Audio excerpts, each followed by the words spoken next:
بسم اللہ الرحمن الرحیم. ناظرین، پروگرام جی ورڈ میں ہم آپ کو خوش آمدید کہتے ہیں. اور جیسا کہ آپ دیکھ رہے ہیں، سن رہے ہیں، پڑھ رہے ہیں، پوری دنیا اس وقت کرونا وائرس کے حملے کی زد میں ہے. لیکن اس طرف جنوبی ایشیا کے اس خطے میں مقبوضہ کشمیر اور آزاد کشمیر جو ہیں وہ بھارتی حملے کی زد میں ہیں. لائن آف کنٹرول کے اوپر آئے روز بھارتی فورسز کی بلا اشتعال فائرنگ، گولہ باری سے خطے کی سیکیورٹی خطرے میں پڑ چکی ہے. اور کوئی دن خالی نہیں جاتا جب بھارتی security forces line of control پر بلا اشتعال فائرنگ کرتی ہیں، گولہ باری کرتی ہیں، جس سے آزاد کشمیر میں لائن آف کنٹرول کے ساتھ ساتھ رہنے والی سول آبادی اس کا نشانہ بنتی ہے. بڑی تعداد میں لوگ شہید ہو چکے ہیں، ہماری مسلح افواج کے جوان شہید ہو چکے ہیں، بڑی تعداد میں سول فوجی جو ہیں وہ اس میں زخمی بھی ہوئے ہیں. تو یہ آخر کیا وجہ ہے کہ ایک وقت میں جب دنیا کرونا سے نبرد آزما ہے، اس سے نمٹ رہی ہے، لیکن بھارتی سیکیورٹی فورسز اور بھارتی مائنڈ سیٹ آخر لائن آف کنٹرول پر اشتعال انگیزی کر کے کیا چاہتا ہے؟ اس کے ساتھ ساتھ ناظرین آپ کو یہ بھی بتائیں گے کہ ایک اور خوفناک قانون جو ہے جس کی بھارت نے جسے انٹروڈیوس کیا ہے، متعارف کرایا ہے، وہ بھارتی مقبوضہ کشمیر کے اندر نیا ڈومیسائل لا ہے. یعنی کشمیر سے باہر کا کوئی بھی شخص اگر وہ کشمیر کے اندر وہاں پہ کچھ عرصے سے قیام پذیر ہے، اس نے وہاں تعلیم حاصل کی ہے، کچھ عرصہ وہاں پہ رہا ہے، تو اسے ڈومیسائل دیا جائے گا. اس کے کیا خطرناک اثرات ہوں گے، اور اس کے ساتھ ساتھ اوورآل کرونا کے پاکستان اور بھارت کے اوپر کیا اثرات پڑ رہے ہیں، اور اس سے جڑے ہوئے تمام تر نکات ہمارے ساتھ موجود ہوں گے. بات کرنے کے لیے اسٹوڈیو میں سید محمد علی صاحب کسی تعارف کے محتاج نہیں، دفاعی، سیکیورٹی، اسٹریٹجک معاملات، بین الاقوامی معاملات کے ماہر ہیں. ملکی اور غیر ملکی جامعات میں بین الاقوامی امور پر لیکچر دے چکے ہیں. ملکی اور غیر ملکی اخبارات اور جرائد میں Pakistan, Bharat, nuclear issues, security issues پر لکھتے رہتے ہیں اور گہری نظر ہے. سید محمد علی صاحب شکریہ. اس کے ساتھ ہمارے ساتھ اسکائپ کے اوپر موجود ہیں بین الاقوامی امور کے ماہر، تجزیہ کار. اور ناظرین، آج کل بہت سارے قومی اور بین الاقوامی ٹیلی ویژن چینلز پر پاکستان، بھارت، بین الاقوامی ایشوز پر بات کرتے ہوئے آپ یقینی طور پہ انہیں دیکھتے ہوں گے. قمر عباس چیمہ صاحب، آپ کا بہت شکریہ، آپ نے وقت نکالا. اور ناظرین، اس کے ساتھ ساتھ ہمارے ساتھ ٹیلی فون لائن پر وقتاً فوقتاً ہم مختلف ماہرین سے رابطہ کریں گے اور ان کی اوپینین، ان کی آراء بھی لیں گے. اور اس حوالے سے ترجمان دفتر خارجہ عائشہ فاروقی ہمیں جوائن کریں گی. اس کے ساتھ ساتھ نیو یارک سے پاکستان کے مستقل مندوب ایمبیسڈر منیر اکرم ہمیں جوائن کریں گے. اور اس کے علاوہ بھارت میں سابق پاکستانی سفیر یعنی ہائی کمشنر عبدالباسط صاحب سے بھی ہم ان کے خیالات جانیں گے. تو پہلے رخ کرتے ہیں سید محمد علی صاحب سے. سید محمد علی صاحب، جیسے کہ میں نے بتایا کہ اس وقت پوری دنیا کرونا سے نبرد آزما ہے، لیکن لائن آف کنٹرول پر ایک مرتبہ پھر جسے کہتے ہیں کہ ہندوستان کی توپیں اور ان کی فائرنگ، گولہ باری، لائن آف کنٹرول جسے ہم کہتے ہیں ایک مرتبہ پھر لہو ہے. مقبوضہ آبادی کا تو ہم ذکر کریں گے، لیکن لائن آف کنٹرول پر بھارتی اشتعال انگیزیاں اس وقت حد سے زیادہ بڑھ چکی ہیں، اور 24 گھنٹوں میں تین مرتبہ بھی line of control per cease fire کی وائلیشن کی گئی. آخر یہ ہندوستان کیا چاہتا ہے؟ بہت شکریہ متین صاحب. یہ بہت نازک معاملہ ہے، اور یہ بدقسمتی کی بات ہے کہ بھارت نے ایک ایسے وقت کا انتخاب کیا ہے اتنی غیر ذمہ دارانہ رویے کا مظاہرہ کرنے کا، جبکہ ایک دنیا ایک عالمی بہت بڑے مسئلے سے نمٹ رہی ہے. میں سمجھتا ہوں کہ اس کے پیچھے 4-5 محرکات ہیں جو بہت امپورٹنٹ ہیں. سب سے بڑا جو موٹیو ہے بھارتی قیادت کا وہ یہ ہے کہ جو عالمی برادری کی توجہ ہے وہ نہ صرف بھارت کی داخلی سیاست اور کرونا کی جو مس مینجمنٹ ہے اس سے بھی ڈائیورٹ کی جائے، اور ساتھ ہی ساتھ جو کشمیر کا اصل مسئلہ ہے جو کہ کشمیریوں کی خود ارادیت اور آزادی سے جڑا ہوا ہے، اس کو پاکستان اور بھارت کے درمیان ایک سیکیورٹی کا رنگ دیا جائے. اور اس کے ساتھ ہی ساتھ بھارتی فوج کے ایک سینئر افسر کا بھی ایک غیر ذمہ دارانہ بیان، آلموسٹ میں اس کو مضحکہ خیز سمجھوں گا، سامنے آیا ہے.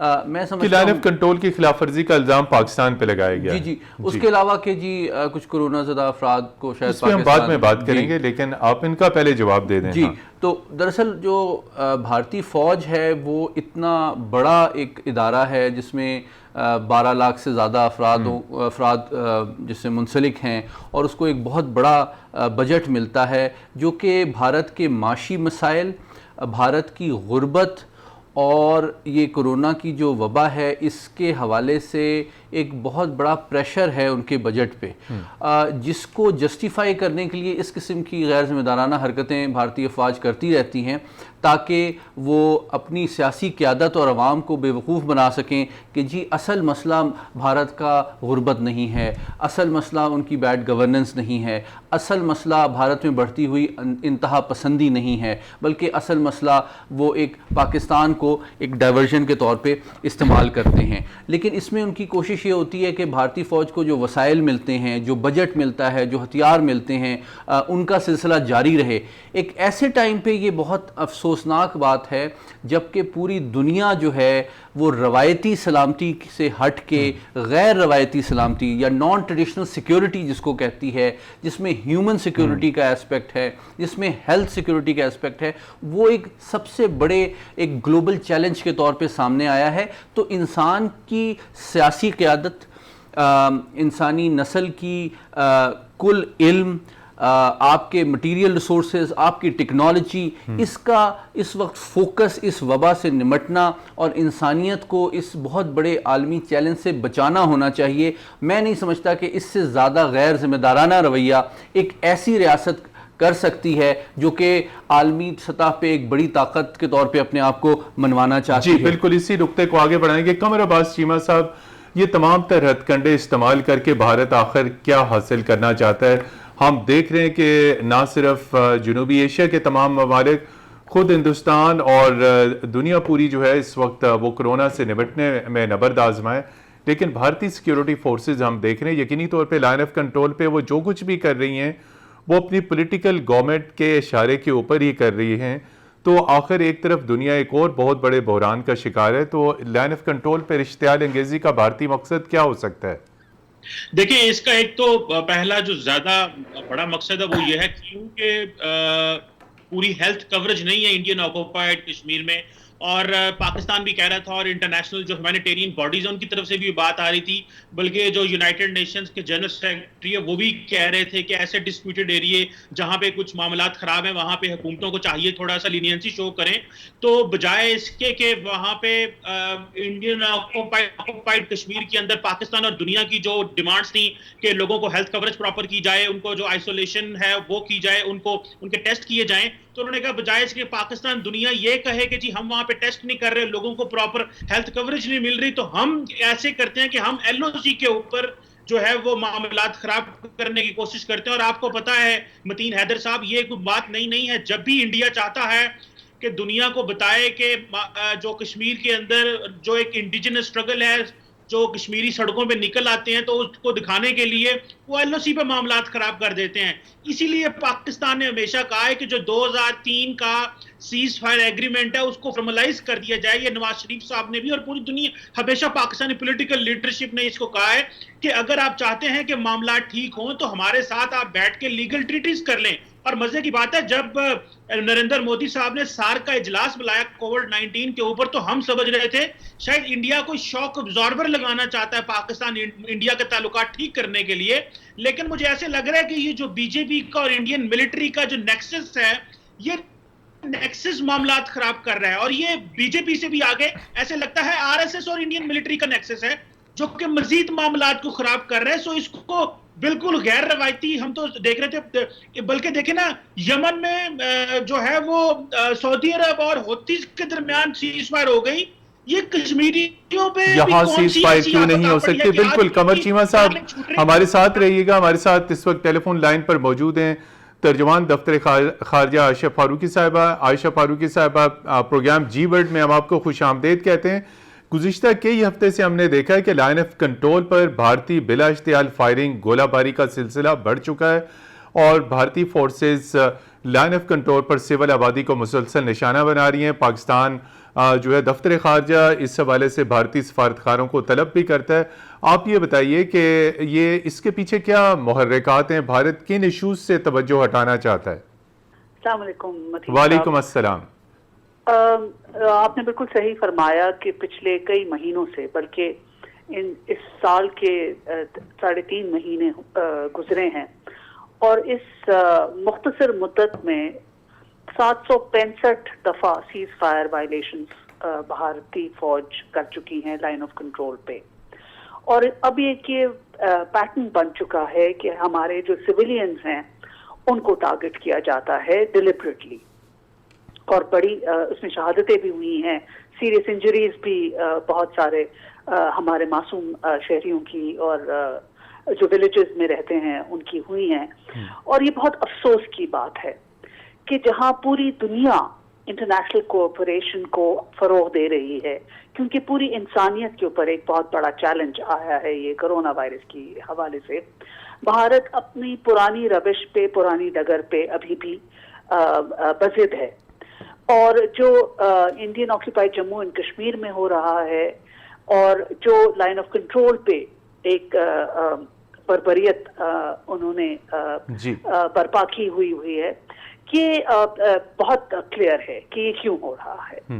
بھارت میں بہت سارے مسائل ہیں، اور اس حکومت کے آنے سے ان کا جو RSS کا ایجنڈا ہے اور جو انہوں نے لاز انیکٹ کیے ہیں پچھلے کئی مہینوں سے، اس سے پورا بھارت جو ہے اس وقت شدید اضطراب کی کیفیت میں ہے، اور ڈویژنز بہت کریٹ ہو چکے ہیں. ان سب کے اوپر سے توجہ ہٹانے کی یہ ایک کوشش ہے کہ لائن آف کنٹرول پہ اشتعال جو ہے اس کو بڑھا دیا جائے، اور جموں اینڈ کشمیر کے معصوم لوگوں پر ظلم جو ہے اس میں تیزی دکھائی جائے. اور یہ بہت ہی افسوسناک اور شرمناک میں کہوں گی یہ ان کا ایک طریقہ ہے، اور اس میں حکومتی ارکان بھی اور فوج بھی، مجھے بہت افسوس کے ساتھ کہنا پڑتا ہے کہ سب برابر کی شامل ہیں. یہ فرمائیے، آخری سوال ہے آپ سے، کہ پاکستان نے اس ساری صورتحال پر اپنی تشویش سے عالمی برادری اور اقوام متحدہ کو کس حد تک آگاہ رکھا ہوا ہے؟ جی مسلسل جو ہے ہماری یہ کوشش رہی ہے، وزارت خارجہ کی، ہمارے تمام سفارت خانوں کی. وزیر خارجہ نے کئی دفعہ UN سیکیورٹی کونسل کے پریزیڈنٹ کو، UN سیکرٹری جنرل کو بارہا یہ اپنے خطوط میں کمپریہنسولی سچویشن کے بارے میں آگہی دی ہے. اور تمام جو ہماری انٹرنیشنل کمیونٹی میں جو قوتیں ہیں ان کے ساتھ بھی یہ ہم نے ایک رابطہ رکھا ہوا ہے، اور ان کی آگہی مسلسل ہو رہی ہے.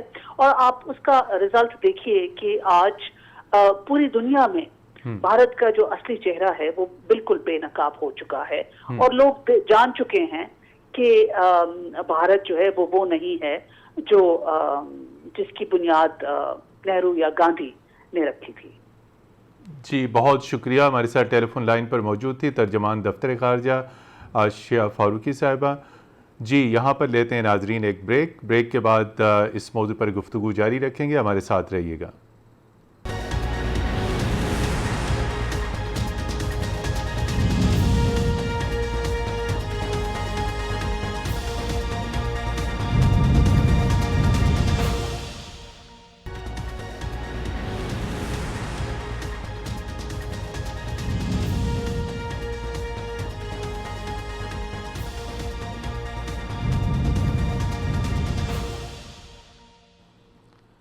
جی ناظرین، پروگرام جی ورلڈ میں ایک مرتبہ پھر خوش آمدید. اور وقفے پہ جانے سے قبل ہمیں جوائن کیا تھا ترجمان دفتر خارجہ عائشہ فاروقی صاحبہ نے. ہمارے ساتھ اسٹوڈیو میں موجود ہیں سید محمد علی صاحب. اسکائپ پہ ہمارے ساتھ موجود ہیں ماہر بین الاقوامی امور قمر عباس چیمہ صاحب. قمر عباس چیمہ صاحب، جیسے کہ آپ نے کہا کہ سارک ہیلتھ منسٹرز کی کانفرنس ہوئی، پاکستان نے اپنی پوری کمٹمنٹ شو کی، ویڈیو لنک کے ذریعے اس میں شرکت کی. نہ صرف شرکت کی بلکہ کووڈ-19 سے نمٹنے کے لیے جو فنڈ تھا اس میں بھی ایک بہت مناسب رقم کی کمٹمنٹ کری. تو پاکستان کی تو کمٹمنٹ یہ تھی کہ جنوبی ایشیا میں ترقی ہو، خوشحالی ہو، ہیلتھ انفراسٹرکچر بہتر ہو. لیکن اگر ہم دیکھتے ہیں ہندوستان کی صورتحال، وہاں پورا لاک ڈاؤن ہے اور کووڈ کی آڑ میں وہاں مسلمانوں کو ایک مرتبہ پھر نشانہ بنایا جا رہا ہے. جی دیکھیں متین حیدر صاحب، پہلی بات تو یہ ہے کہ ہم بڑے خوش ہوئے کہ شاید جس سارک کو انڈیا نے چھوڑا تھا اور وہ سمجھتے تھے کہ یہ کسی کام کا نہیں اب رہا، اسی سارک کو دوبارہ یوٹیلائز کرنے کی کوشش کی، اور بالکل اچھا کیا کہ غیر روایتی سیکیورٹی کے حوالے سے انہوں نے کوشش کی لوگوں کو اکٹھا کرنے کی. ہمیں اعتراض تھا کہ کشمیر کے معاملے میں بھی سارک کا اجلاس بلایا جائے، صرف اس معاملے میں نہ بلایا جائے، لیکن جیسے تیسے ہم نے تقریباً $3 ملین اس میں ڈال کے یہ بتانے کی کوشش کی ہے کہ ہم بھی اتنے سیریس ہیں جتنے باقی لوگ سیریس ہیں، لیکن پرابلم یہ ہے کہ اس کو چلانا کیسے، اس فنڈ کو یوٹیلائز کیسے کرنا ہے. انفارچونیٹلی انڈیا نے سارک کو اتنا ڈس فنکشنل کر دیا ہوا ہے کہ وہ جو ایک ٹرسٹ ڈیفیسٹ ہے اس کو ختم کرنے کے لیے پہلے بہت ساری ایفرٹس اور محنت چاہیے. تو میں سمجھتا یہ ہوں کہ انٹرنیشنل کمیونٹی بھی بڑی کیئرفلی دیکھ رہی تھی کہ جو سارک کا کیسے استعمال کیا جاتا ہے، بلکہ کچھ ڈپلومیٹس نے ہم سے پوچھا بھی کہ یہ جو انڈیا کی کوشش ہے کیا یہ واقعی ایک جینوئن کوشش ہے یا کہ ایک انہوں نے جسٹ لوگوں کی سمپتھی لینے کے لیے انٹرنیشنل کمیونٹی کو دکھانے کے لیے کی ہے. تو میں نے تو اس کو حوالے سے یہ سمجھتا ہوں کہ اگر انڈیا واقعی چاہتا ہے کہ سارک کو جو ہے فنکشنل کیا جائے اور خطے کے ممالک کو اکٹھا کیا جائے، تو میرا خیال ہے اس کا سب سے حل یہی ہوتا ہے کہ جتنے بھی لیگل فریم ورکس ہیں ہم ان کو اسٹرینتھن کریں، اور سارک بھی ان لیگل فریم ورکس میں آتا ہے. اور اس کے ساتھ ساتھ صرف سارک اب متین حیدر صاحب نہیں چلے گا، سارک کے ساتھ ساتھ ہمیں ایک تھرڈ پارٹی انٹروینشن چاہیے، کیونکہ انڈیا ایک ریلائبل کنٹری نہیں ہے جو کشمیریوں کو اس لیے ظلم کرتا ہے کہ پاکستان ہم سے یہ نہ پوچھ لے کہ وہاں پہ کووڈ-19 کے ٹیسٹ ہو رہے ہیں نہیں ہو رہے، اور ایل او سی پہ حالات خراب کر دیں. ہم اس انڈیا پہ کیسے ٹرسٹ کر سکتے ہیں جو انڈیا خود ورلڈ بینک سے $1 بلین کی مدد لے رہا ہے؟ جی بالکل قمر صاحب، بالکل آپ نے بڑا ویلڈ نقطہ اٹھایا. اسی پہ سید محمد علی صاحب سے پوچھتے ہیں، third party intervention. Prime minister Imran Khan صاحب کی 3 سے زیادہ ملاقاتیں ہو چکی ہیں امریکی صدر کے ساتھ. امریکی صدر بار بار کہتے ہیں کہ وہ پاکستان اور بھارت کے درمیان کشمیر کے معاملے پہ ثالثی کا کردار ادا کرنے کو تیار ہیں. ہندوستان ہر بار اسے مسترد کر دیتا، تو تھرڈ پارٹی تو تیار ہے، تو آخر آفر بھی موجود ہے، لیکن اس کو مانے گا کون؟ دیکھیے پاکستان تو تیار ہے. جی پاکستان تو تیار ہے، لیکن انفارچونیٹلی اس وقت جو کرونا وائرس کی عالمی وبا کے نتیجے میں جو طرز عمل عالمی طاقتوں کی جانب سے سامنے آیا ہے وہ بہت افسوسناک بھی ہے اور تشویشناک بھی ہے، کیونکہ جو پورا ورلڈ آرڈر ہے it has not undergone a greater challenge than this since second world war. اور آپ کو لیک آف لیڈرشپ نظر آ رہی ہے یو ایس کی طرف سے، فرانس کی طرف سے اور برطانیہ کی طرف سے، جہاں یہ بہت بڑے اسکیل پہ نہ صرف وہ عالمی سطح پہ کیا لیڈرشپ دکھائیں گے، انہوں نے تو سب سے زیادہ اپنے ملک میں اس کو مس مینج کیا ہے. اس کے مقابلے میں آپ کو نظر آتا ہے کہ رشیا کے بہت سٹرکٹ میجرز لیے گئے ہیں. میں ایک ایونٹ میں تھا، اس میں رشین سفیر نے بتایا کہ انہوں نے اتنا اسٹرکٹلی امپلیمنٹ کیا ہے کہ کوارنٹین سے اگر ایک بندہ وائلیٹ کرے گا تو اس کو 5 سال قید ہوگی اور 2 وائلیشنز پہ 7 سال قید ہوگی.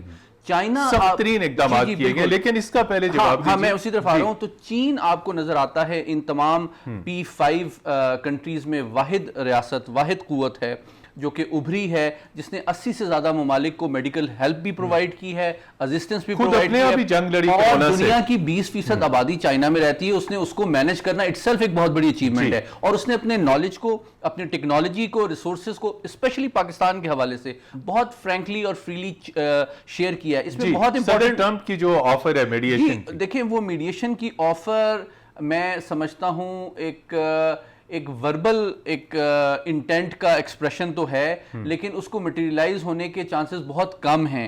لیکن اس کی کئی وجوہات ہیں. میں یہ سمجھتا ہوں کہ پاکستان کے لیے اس وقت امپورٹنٹ یہ ہے کہ وہ تمام تر دنیا کی بدلتی ہوئی سیاسی منظرنامے کے پیش نظر توقعات صرف واشنگٹن سے مشروط نہ کرے، بلکہ جو ایمرجنگ پاورز ہیں، چائنا ہے، رشیا ہے، امریکہ ہے، ان سب سے مل کے وہ ایک مجموعی طور پہ بھارت پہ پریشر ڈالنے کی کوشش کرے، اور ان کو یہ وارن بھی کرے کہ دیکھیں بھارت کو جب وہ اپنی ایک تجارتی منڈی یا اسلحے کی منڈی کے طور پہ استعمال کرتے ہیں تو وہ اس خطے کو مزید ڈیسٹیبلائز کرتے ہیں، بھارت کو مزید امبولڈن کرتے ہیں، اس کے غیر ذمہ دارانہ رویے کو آپ ایک طرح سے سپورٹ کرتے ہیں. کیونکہ بی جے پی لیڈ دنیا کی جو واحد ایک ہندو ایکسٹریمسٹ نیوکلیئر پاور ہے وہ دنیا کی سلامتی کے لیے بہت بڑا خطرہ ہے. ایک ایسے ٹائم پہ جب ان کے اپنے داخلی سطح پہ یہ کرائسس اتنا بری طرح مس مینج ہوا ہے. ابھی رائٹ ناؤ آپ دیکھیں تو 500 سے زیادہ ان کی ہلاکتیں ہو چکی ہیں, 14-15 ہزار کے قریب لوگ افیکٹڈ ہیں, اور جو غربت سے نیچے رہنے والے لوگ ہیں اس کے خط سے وہ بہت بری طرح متاثر ہوئے ہیں. اور بھارت کی انٹرنل انسٹیبلٹی بڑھ گئی ہے کہ میں نہیں سمجھتا کہ اس وائرس سے کے کرائسس سے یہ نمٹنے کے بعد جو مغربی دنیا ہے وہ بہت زیادہ کانفیڈنٹ ہوگی بھارت میں انویسٹ کرنے میں, اور بھارت کی اکنامک سیکیورٹی پہ بہت بڑا اثر پڑے گا. اور اس کو عالمی برادری کے لیے یہ بہت ضروری ہے کہ وہ اس چیز کو نوٹس کرے کہ بھارت اپنے وسائل کو جو عالمی سطح پہ ان سے شیئر کیے جا رہے ہیں, بجائے وہ اپنی غربت, علاقائی امن کے بجائے پاکستان کو برو بیٹ اور الزام تراشی کے لیے استعمال کرتے ہیں, اور خطے میں مزید انسٹیبلٹی کر رہے ہیں. تو یہ انتہائی غیر ذمہ دارانہ رویہ ہے, اور اس کے اوپر عالمی سطح کو پہ ان طاقتوں کو مزید پریشرائز کرنے کی ضرورت ہے. جی قمر عباس چیمہ صاحب, یقینی طور پہ کیا ہندوستان کو خود احساس نہیں کہ وہ کس بات پہ چل پڑا ہے, اور جس طریقے سے انتہا پسند مودی حکومت کی پالیسیز ہیں مسلمانوں کے خلاف, اقلیتوں کے خلاف, ڈومیسائل کا ایشو ہے, اس کے اوپر آپ سے الگ سے سوال کروں گا. اور جس طرح کہ سید محمد علی نے کہا کہ ان تمام تر صورتحال سے ہندوستان خود خطرے سے دوچار ہو چکا ہے بی جے پی کی انتہا پسند پالیسیوں سے, آخر عالمی برادری اس کا نوٹس کیوں نہیں لیتی؟ دیکھیں میں سمجھتا ہوں کہ کافی حد تک انڈیا کے خلاف ایک گلوبل نیریٹو آ چکا ہے کہ انڈیا کے اندر اس وقت انتہا پسند ہے. اور ابھی میں پچھلے مہینے ہی فرانس میں ایک کانفرنس میں تھا جہاں پہ ڈپلومیٹک اور ملٹری لیڈرشپ سے ہماری بات ہوئی, اور ان کا کہنا یہ تھا کہ ہم شاکڈ ہیں کہ انڈیا کے اس انٹرنل بیہیویئر سے, کہ انڈیا کے اندر اس طرح کی چیزیں بھی ہیں, اور وہ بڑے سیریسلی بات کر رہے تھے, صرف ہمارے لیے بات نہیں کر رہے تھے. سو میں سمجھتا ہوں کہ انڈیا کو بڑا نقصان ہوا ہے, یہ جو انڈیا کا ایک ہارڈ فیس سامنے آیا ہے, حالانکہ انڈیا کا سافٹ امیج زیادہ تک گلوبلی. اور دوسری بات یہ ہے کہ ہم پوری دنیا کے لیے ہم اپولوجیٹک رہے ہیں متین حیدر صاحب, کہ یہاں پہ مذہبی انتہا پسند ہیں, اسلامک مذہبی انتہا پسند ہیں, اور یہاں پہ نیوکلیر بام ہے.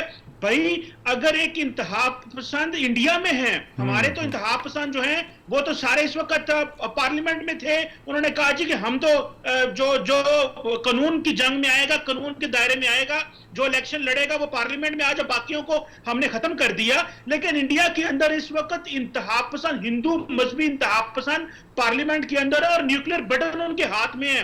تو کیا یہ بات انٹرنیشنل کمیونٹی کے لیے وری نہیں ہے کہ بھائی کیا اسلامی مذہبی انتہا پسند کے ہاتھ میں نیوکلیر بٹن, جو کہ کبھی آنے کی بات بھی نہیں ہوئی اور کبھی ہوا بھی نہیں ہے, اور آپ نے اتنا شور مچایا, اور اس وقت واقعی ہندو مذہبی انتہا پسند کے ہاتھ میں نیوکلیر بٹن ہے, اور پاکستان میں وہ سرجیکل سٹرائک کرتے ہیں, انٹرنیشنل لا کی وائلیشنز کرتے ہیں, نہ وہ ہمارے ساتھ کوئی میوچل لیگل اسسٹنس ٹریٹی کرتے ہیں دہشت گردی کے معاملات میں, نہ کوئی وہ ہمارے ساتھ لیگل فریم ورک طے کرتے ہیں, نہ وہ کوئی پاکستان کے ساتھ کوئی کامن ویلتھ کے اوپر لائزن جو ہمارے بنے ہوئے ہیں وہ طے کرتے ہیں. سیکورٹی لائزن ریلیشن شپ ہمارا اور ان کے ساتھ ہو سکتا ہے جو کہ کامن ویلتھ کنٹریز کے درمیان ہے. سو میں سمجھتا ہوں کہ یہ موقع آ چکا ہے اور دنیا اس کو سمجھ رہی ہے.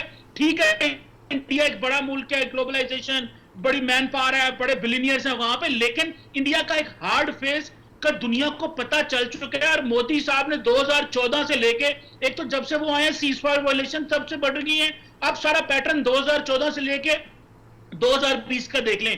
اور دوسرا یہ ہے کہ دنیا کو پتا چل چکا ہے کہ یہ وہ انڈیا نہیں ہے, انڈیا کے اندر سے تحریکیں جنم لے رہی ہیں, لوگ خود باہر نکل آئے ہیں. یہ شاہین باغ ابھی بند کیا انہوں نے کیونکہ یہ کووڈ-19 کی وجہ سے.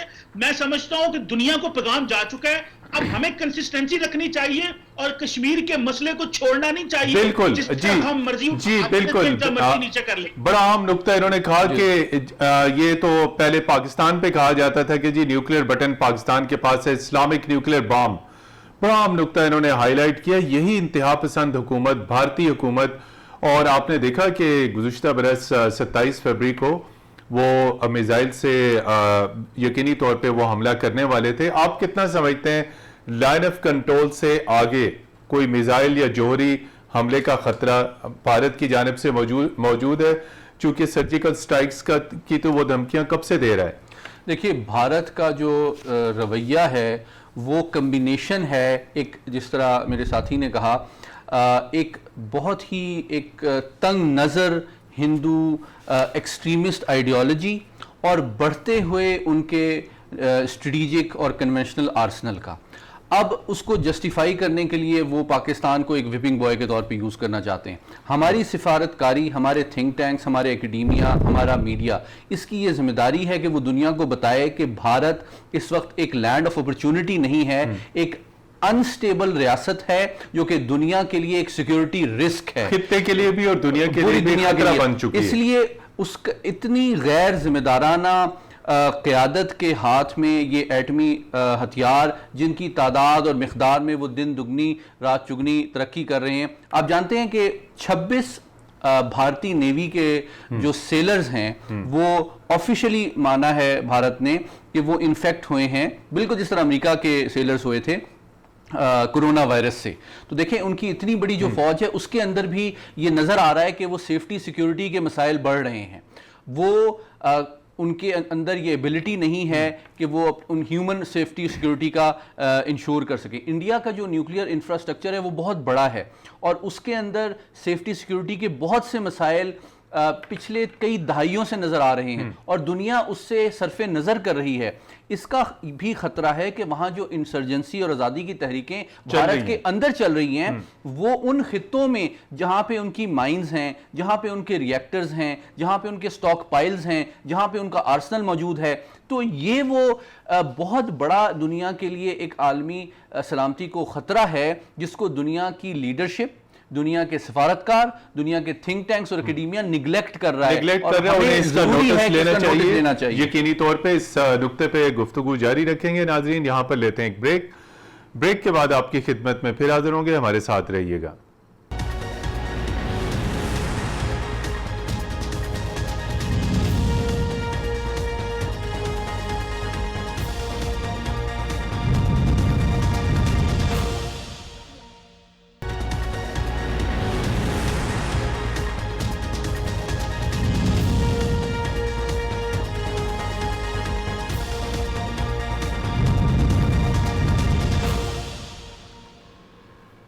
جی ناظرین، پروگرام جی ورڈ میں ہم آپ کو خوش آمدید کہتے ہیں اور ہم بات کر رہے ہیں لائن آف کنٹرول پر بڑھتی ہوئی بھارتی اشتعال انگیزیاں، بھارتی انتہا پسندی پہ مبنی اقدامات اور اس کے ساتھ ساتھ بھارتی مقبوضہ کشمیر میں جو نیا قانون آیا ہے ڈومیسائل کا، اس کے کیا اثرات پڑیں گے، اس سے کیا وہاں پہ تبدیلیاں ہوں گی. اور اس تمام تر صورتحال پر ہمارے ماہرین ہمارے ساتھ موجود ہیں. اس وقت ٹیلی فون لائن پر نیو یارک سے ہمیں جوائن کیا ہے پاکستان کے اقوام متحدہ میں مستقل مندوب ایمبیسڈر منیر اکرم صاحب نے.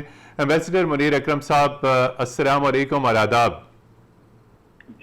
جی وعلیکم السلام وسیم صاحب. جی ایمبیسڈر منیر اکرم صاحب، ابھی کچھ دن پہلے وزیر خارجہ شاہ محمود قریشی صاحب کا ایک اور خط آپ نے اقوام متحدہ تک پہنچایا ہے اور جس میں خاص طور پہ یہ جو نیا بھارتی ایکشن ہے، قانون ہے، نیا سٹیپ لیا گیا ہے ڈومیسائل سے متعلق. تو آپ یہ فرمائیے کہ یہ جو بھارتی ڈومیسائل سے متعلق نیا فیصلہ آیا ہے کہ کوئی بھی جو کشمیر سے باہر رہنے والا اگر وہ کچھ مدت تک کشمیر کے اندر رہا، یعنی مقبوضہ کشمیر کے اندر، تو وہ اس کو ڈومیسائل ملے گا. ان غیر جو کشمیری ہیں ان کو وہاں پہ سیٹلمنٹ ملے گی. اس ساری صورتحال پہ جو پاکستان نے اپنی تشویش اقوام متحدہ تک پہنچائی ہے، آپ کیا سمجھتے ہیں اقوام متحدہ کو کتنا احساس ہے اس ساری صورتحال کا؟ جی میرے خیال میں دنیا کو پورا احساس ہے کہ ہندوستان کیا کر رہا ہے. یہ تو ان کی لیٹسٹ ڈیولپمنٹ ہے. جو انہوں نے ڈیموگرافک چینج کرنا ہے مقبوضہ کشمیر میں، وہ اس کا یہ حصہ ہے. ایک اور سٹیپ ہے جو ڈیموگرافی چینج کرنا چاہتے ہیں اور کشمیر کو مسلم میجورٹی سے ہندو میجورٹی ایریا بنانا چاہتے ہیں. یہ اس میں ایک اور قدم ہے اس کا. تو دنیا کو نظر آ رہا ہے کہ ہندوستان کی کیا پالیسیز ہیں اور کس طرح سے اس کا برتاؤ ہے کشمیریوں کے ساتھ. تو یہ تو ظاہر ہے دنیا کو. اس وقت پوری دنیا کا جو فوکس ہے وہ یہ وائرس کے اوپر ہے. تو اس کی چھاؤں میں ہندوستان اپنی جو نیفیریس آبجیکٹیوز ہیں اس کو یہ آگے بڑھا رہا ہے. تو ہم نے سیکیورٹی کاؤنسل کو واضح کر دیا ہے اس سے, اور چاہتے ہیں کہ اس کے اوپر توجہ دی جائے. آپ جانتے ہیں کہ پوری دنیا میں ابھی حالات کیا بہت برے ہیں. سب لوگ اپنی اپنی مشکلات ہیں اس کو, پر سیکیورٹی کاؤنسل نے ہمارا جو فارن منسٹر صاحب کا جو خط ہے اس کو ٹیک نوٹ کیا ہے, اور ہم جاری رہیں گے ان کو بتانے کے لیے. ہندوستان کی جو کچھ پالیسیز ہیں اس کو السٹریٹ کر رہے ہیں, سیز فائر وائلیشنز کر رہے ہیں, پولیٹیکل پرزنرز ابھی تک رکھے ہوئے ہیں, اپنی جو مسلمان جو ہیں ہندوستانی ان کے خلاف جو وکٹمائزیشن ہو رہا ہے. تو ہندوستان ایک ایسے پیمانے پہ پہنچ گیا ہے جہاں میرے خیال میں وہ بالکل ایک نیا اپارتھائڈ اسٹیٹ بن رہا ہے. اور یہ اپارتھائڈ اسٹیٹ ایسے ہے کہ it is primed to commit genocide against the Muslims. میرے خیال میں دنیا کو اس پہ توجہ دینی پڑے گی. ہم کوشش کر رہے ہیں کہ دنیا کو بتا کے یہ ہم واضح کریں کہ یہ حالات ہیں, پر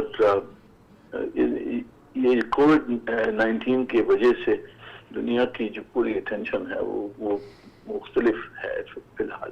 جی, بہت عام نکتہ آپ نے ہائی لائٹ کر دیا بالکل کہ ایک اپارتھائڈ سٹیٹ یعنی نسلی امتیاز پر مبنی ایک ریاست اجاگر کی جا رہی ہے. آخری آپ سے یہ پوچھیں گے کہ ہمیشہ یہ کہا جاتا ہے کہ کشمیر کے اوپر تھرڈ پارٹی انٹرونشن, اب امریکی صدر ٹرمپ تو کئی مرتبہ آفر کر چکے ہیں, وہ سارسی کرنے کو تیار ہیں, لیکن ہندوستان نہیں مانتا. اب صرف ایک ادارہ بچتا ہے اقوام متحدہ. آپ کیا سمجھتے ہیں؟ اور اقوام متحدہ کے سیکرٹری جنرل باہرہ وہ بھی آفر کر چکے ہیں, تو آپ سمجھتے ہیں کہ اس صورتحال میں third party intervention U N کی طرف سے ہو سکتی ہے؟ جی, میں سمجھیں یونائٹڈ نیشن سیکرٹری جنرل صاحب نے تو کوشش کی ہے, آفر کیا ہے, انسسٹ کیا ہے کہ ہندوستان پاکستان سے اس مسئلے پہ مذاکرات ہونی چاہیے, اس کو ریزالو کرنا چاہیے.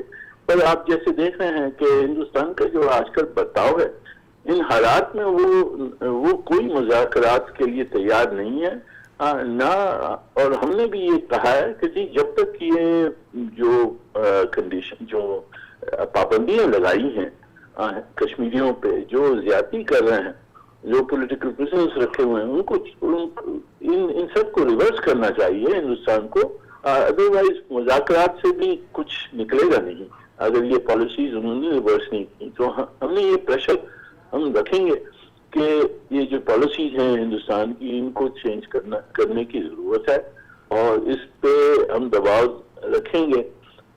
اس وقت جو تھرڈ پارٹی انٹرونشن ہے وہ نہیں مانتے ہیں, نہ اس سے کچھ نکلے گا میرے خیال میں.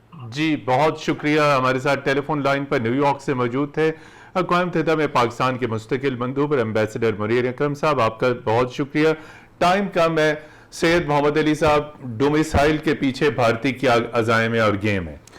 دیکھیے جی, بھارت اپنے آپ کو 21ویں صدی میں ایک ایسی ریاست کے طور پہ پیش کرنا چاہتا ہے جس کا آئیڈیالوجیکل, پولیٹیکل اور اسٹریٹجک ٹارگٹ مسلم دنیا ہے.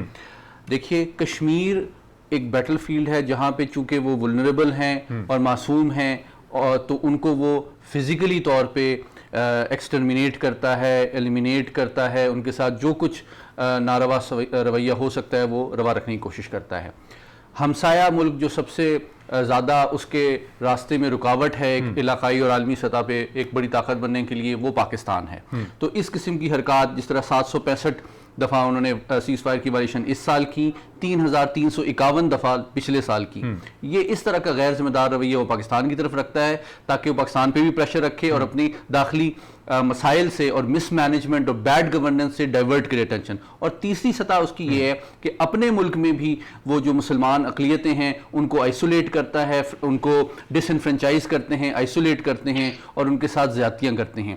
تو پوری مسلم دنیا کو بھی چاہیے کہ اس بات کو سمجھے, خاص طور پہ ان ممالک کو جو کہ وہاں پہ ہندوستان کے جن کے ساتھ تعلقات مضبوط ہیں. قمر عباس چیمہ صاحب, ڈومیسائل کا جو ایکشن ہے جو فیصلہ یہ بہت بڑی گہری بھارتی سازش ہے جس سے پوری ڈیموگرافی مقبوضہ کشمیر کی تبدیل کی جائے گی، اس سے ہم کیسے روک سکتے ہیں؟ کیا چیزیں، کیا سٹیپس کی پاکستان کی جانب سے آپ سمجھتے ہیں جو لیے جا سکتے ہیں؟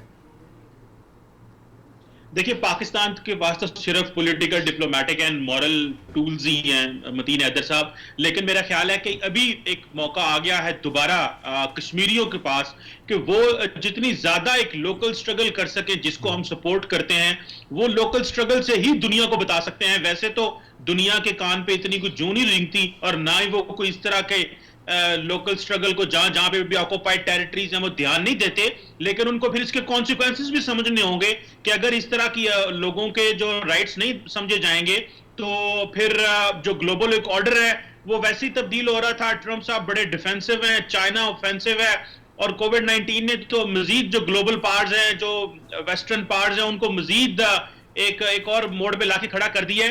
تو میرا خیال ہے یہ جو ورلڈ آن اٹس اون اگر موڈ پہ چل پڑی تو پھر انڈیا جیسے ملک کے لیے اس طرح کی اپرچونٹی آ جاتی ہے کہ وہ پھر مسلمانوں کے لیے کوئی اچھے دن نہیں ہوں گے، وہ کشمیر کے اندر بھی اور ود ان انڈیا ٹیریٹری کے اندر۔ لیکن یہ ایک اپرچونٹی بھی، آخری جملہ یہ ہے جی کہ یہ پاکستان کے لیے، کشمیریوں کے لیے اور عالمی برادری کے لیے ایک اپرچونٹی بھی ہے۔ وہ کیسے؟ وہ اس طرح کہ وہ اس بات کو جان لیں کہ انڈیا میں انویسٹمنٹ یا اس کو ہتھیار دینا عالمی سلامتی کے لیے خطرہ ہے۔ کشمیری اس وقت ان کی فوج اور ریاست کورونا وائرس سے مینیج کرنے کے لیے مشغول ہے، تو کشمیریوں کے لیے بھی ایک اپرچونٹی ہے کہ وہ اپنے حریت کی، آزادی کی تحریک کو مزید تیز کریں۔ اور پاکستان کو چاہیے کہ وہ ڈپلومیٹک، اکنامک، ہر طرح کی اور سیاسی سطح پہ عالمی ڈپلومیسی کو لیڈ کرے اور دنیا کو وارن کرے کہ ایک ایسے ٹائم پہ جبکہ پوری دنیا اس وبا سے نمٹنے کی یونائٹڈ کوششیں کر رہی ہے، بھارت جو ہے نئے ہتھیار خرید رہا ہے